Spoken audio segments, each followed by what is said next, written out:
All right, the top 20 mistakes salespeople make and how you can turn them around and use them as an asset for you.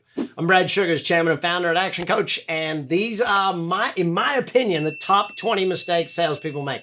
Let's start with number one. Number one, not listening properly, okay? The biggest mistake you can make as a salesperson is not listening. Now, how do you solve that, okay? Again, it's a philosophy. First, you're listening to understand, not to respond. I'm listening to understand. Covey said it, seek first to understand, then to be understood.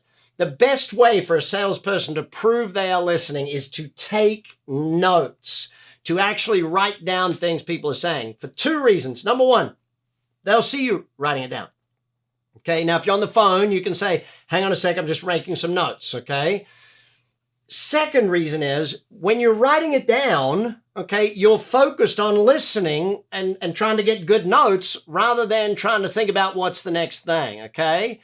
So really listening well allows you to understand what the prospect, the customer needs, wants, and desires.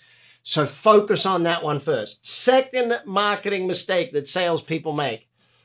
And I've been accused of this one, but I see it out there. They're just way too pushy, okay? Slow it down, especially after COVID. It's really interesting how the sales process during COVID either sped up massively and people just got there and bought it themselves, or they had to slow it back down and educate the customer, okay? Help them educate. Now, it's great if you've got tools like ebooks or videos to help educate the customers, but what it allows you to do is to be a problem solver rather than just pushing them down a certain path, presenting the options and allowing them to make choices, okay? Remember the definition of a salesperson. A salesperson is someone who professionally helps other people to buy. So we don't really sell, we professionally help someone else make a buying decision, okay? And that's where pushiness needs to be just removed from it, and guiding and allowing. Remember this, in today's world, just over 40% of the market says they would rather buy a product or a service without ever having to deal with a salesperson. The majority of customers say they are 70 to 80% of the way through the sales process themselves with the research they have done by going online, searching websites, watching reviews, videos, etc., etc. Pushiness doesn't really have a place in that. Now, flip that over just a second. Do you need to believe in your product? And if you believe that you have the right product for someone, do you need to be convincing about that? Do you need to be, confident in what you're doing? Absolutely. Do you need to ask for the sale? Absolutely not. Let me say that again. We don't ask for the sale. We assume the sale. I'll get to more on that one in just a moment. Mistake number three, not qualifying leads, okay? I've always been an 80-20 salesperson. 80% of my sales are going to come from 20% of my leads. So the more I work to qualify my leads up front, the more I work to do that. Now, you can't just say, do you have the money?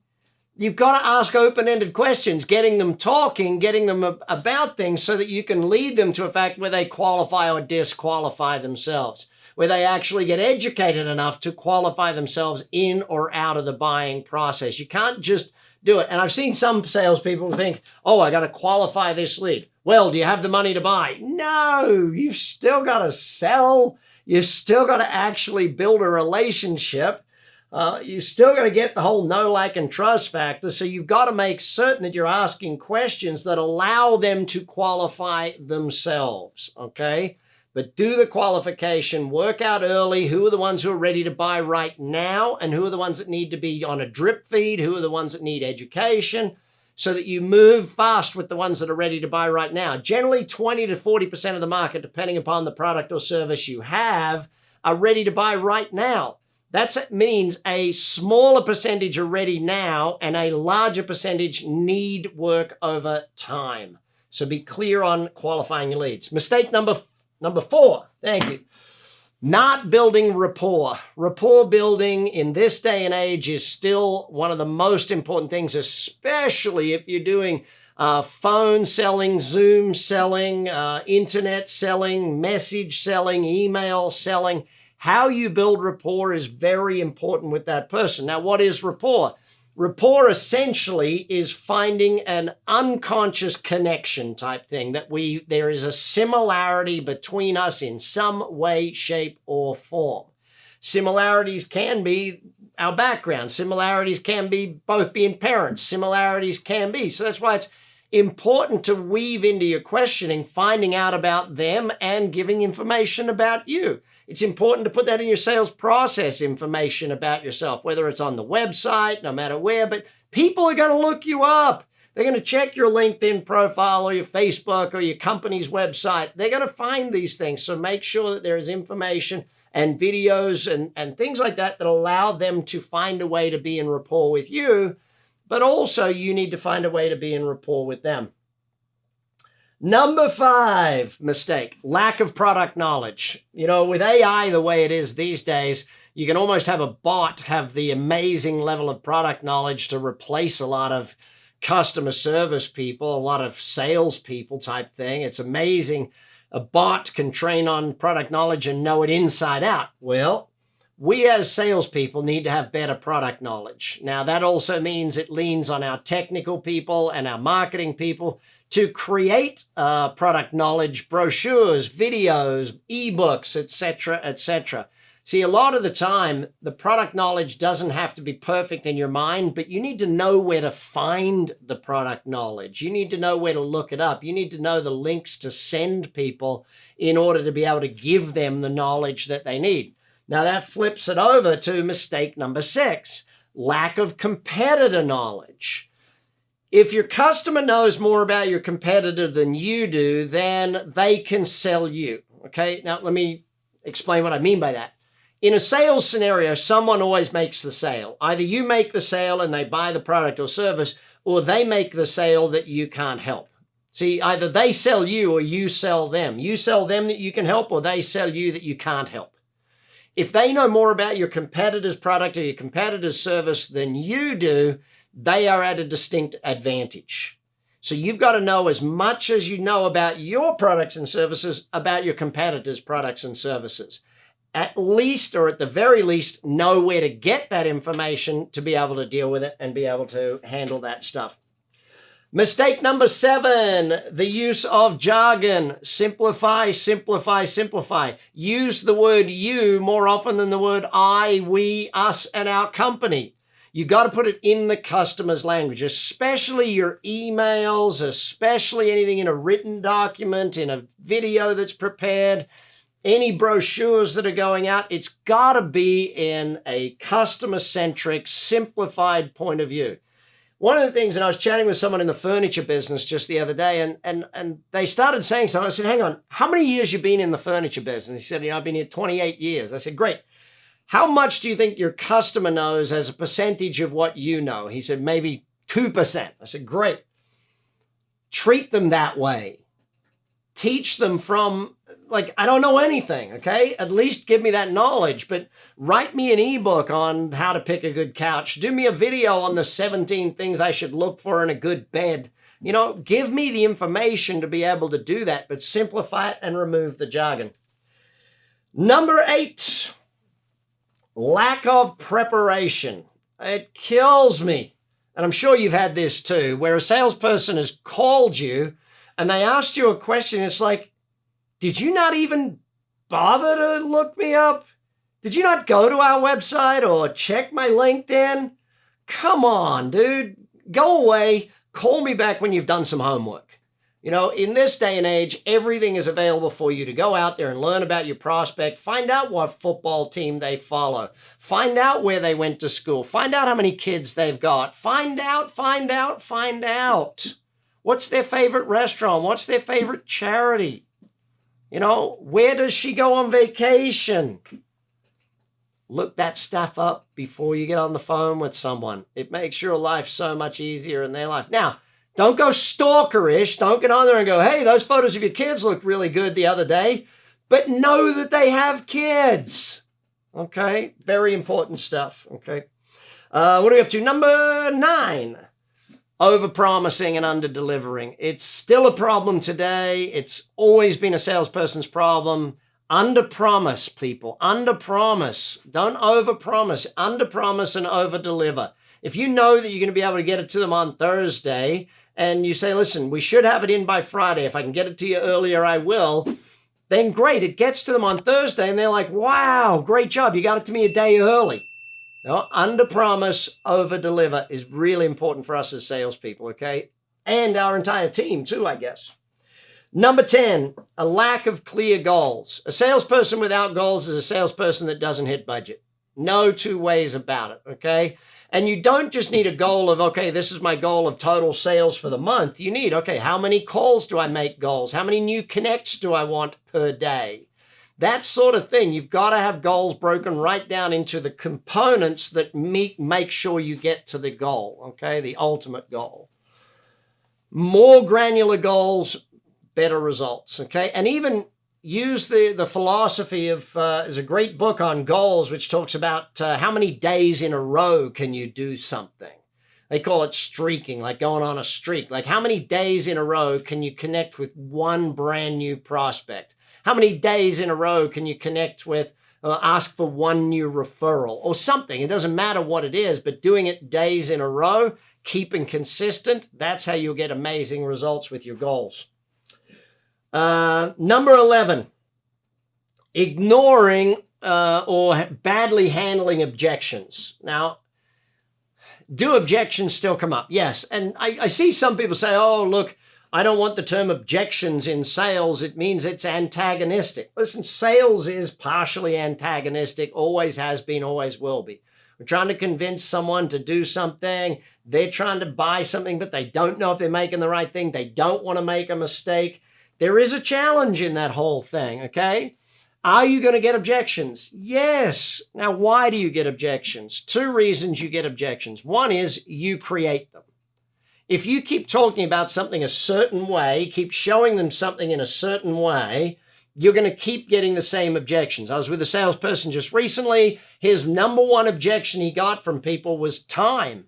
He said, people just don't have the time to implement our solution. I said, well, great. Where do you deal with that in the sales process? And he looked at me and said, well, I don't really. I said, great. So we had to rebuild his sales process because he was leading them by not discussing it. He was leading them to that objection. So we had to solve the objection before it comes up. So if you're getting the same objection multiple times, it's because you're either doing something or not doing something that allows that objection to become a reality. The second reason you get an objection is there is an actual problem. They don't have the money, or it is too expensive, or they don't have the decision-making capability. There is actual things that can't be ignored that need to be looked at, okay? And how you handle that and how you get back into conversation when that objection comes up is really important. It's learning to take the objection and go, now the number one thing to do with every objection is validate it. Oh, I can see exactly why pricing might be a challenge for you. Oh, I can see exactly how that delivery date might not be workable. Validate their objection, then move in, okay? But don't ignore the objection. Number 12, poor communication. If you're a salesperson, you're a professional, you do communication training. You've studied disc profiling, okay? You've studied visual auditory kinesthetic. You've studied some approach of communication and behavioral profiling. You understand how people make decisions. You've studied questioning. You've become a master at these techniques. Understanding communication is so important for us as salespeople. It is our number one tool, and it's what we've got to become amazing at. So keep studying more on communication. If you need to chat with your action coach about doing some of these profiling tools so that you can study your own style and therefore learn other people's styles, make sure you do that. Number 13, biggest mistake. Missing sales or missing buying signals. Let's do verbal and nonverbal, okay? What is the greatest verbal buying signal? Well, the greatest one is, can I buy that? But essentially, that is the type of thing that it is. See, if you're in a sales scenario, you position the sale, you go through questions, your questions are very open in the beginning, they're getting more and more detailed. You ask a question, they give an answer. You question, they answer. You question, they answer. Eventually, they ask a question. Bingo. Buying signal. I'm ready to buy. I want to ask questions now. I want to be in charge. I want to actually make a transaction. If you skip over their question and just keep going with your questions, you've missed the opportunity right there. Okay? Now, what's the nonverbal buying signal thing? Okay? I've been with you. I'm doing the whole thing. I'm answering your questions. I'm answering your questions. I'm answering your questions. I'm answering your questions. And now I'm answering your questions, and now I ask a question. That nonverbal cue of the lean in, the opening of the arms, that moving in, the taking notes, the doing things. When that shifts, when you notice the shift in the whole body language of the person, you know there's a nonverbal buying cue right there. Number 14, being too transactional. What do I mean by that? Going for one sale, not building a relationship. Doing the one deal, not going for the long-term deal. Long-term is how great salespeople make a lot of money. When I still remember reading way back in the day, Joe Girard, Guinness Book of Records, world's greatest salesman, and reading all about how he built these relationships and sent cards and postcards and birthday cards and things to every customer every month, and just kept that where to the point where people would come back and after 2-3 years they'd buy another car from Joe, and they had such a relationship. Build the relationship, keep in touch, keep communicating, send them information, send them newsletters, send them cards, recognize their birthdays, recognize their anniversaries. All those things buy you a lifetime customer. Okay. Number 15, not setting boundaries, okay? Listen, sales is a really unique job to have. I love being in sales. I think being in sales is one of the best things you could ever do. The challenge is, though, you've got to set boundaries at some point, okay? You got to not neglect yourself. You've got to take a break for lunch. You've got to actually get outside. You've got to take care of you so that you can be a great salesperson for the community. You know, I remember jokingly a sales manager I worked with one time, he said, yeah, I want all my salespeople to have a gambling addiction and have 17 kids. You know, why? So they needed the money type thing, and they burnt the candle at both ends. But it doesn't work that way anymore. You know, to take the phone call at 11 at night on a sales call. No, set the boundaries, do business the right way so that you can be a long-term professional in the industry, not just a short-term burnout by running the whole thing down, okay? Remember that. Number 16, not using technology. Dang. CRMs, emails, Zoom, phones, texting, social media. All of the technology available to you and I today has to be something that you use. You know, I get it, old school, you want to take handwritten notes, all that stuff.